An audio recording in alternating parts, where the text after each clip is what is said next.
How can we respond hopefully to such a moment when hope does not feel rewarded or justified? How can we imagine better worlds when so many power structures seem intent upon making worse ones? I mean, one recent estimate holds that by cutting off all US-related tuberculosis funding, we'll see a 30% increase in drug-resistant tuberculosis. And that's just one disease among many, and declining human health is just one issue among many.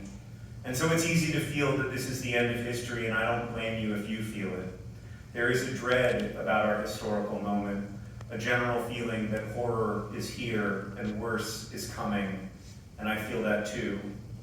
I mean, why are we even here? Just to witness suffering? Just to worry? Sometimes it feels that way. But I think while we are in this moment of not yet, we are here to be with each other in the deepest senses, to help others feel less alone, and to allow others to help us feel less alone. I believe we are here to accompany each other through the joys and travails of humanness, through the wonder and the precarity. I know it feels like we live at the end of history, but we do not live at the end of history. We live in the middle of history. I argue in this book that we are products of history, but we are also ourselves historical forces. And together we can change the arc of the shared human story. I have seen that happen.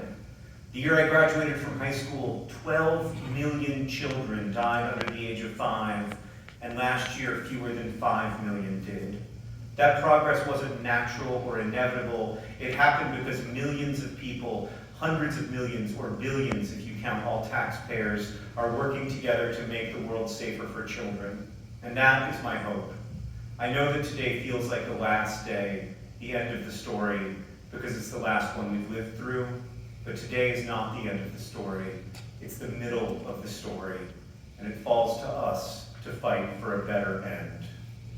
My friend Amy Cross Rosenthal, who died of cancer a few years ago, knew this better than anyone I've ever met.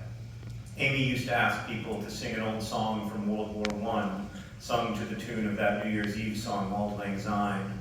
British soldiers in the trenches, horrified by the pointlessness of the war, would sing, "We're here because we're here, because we're here."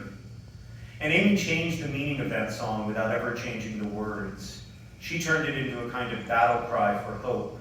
Yes, it's true that we can't say with certainty why we're here, but we can nonetheless celebrate being here, especially in community, because that song, when sung together, takes on an entirely different meaning, at least for me.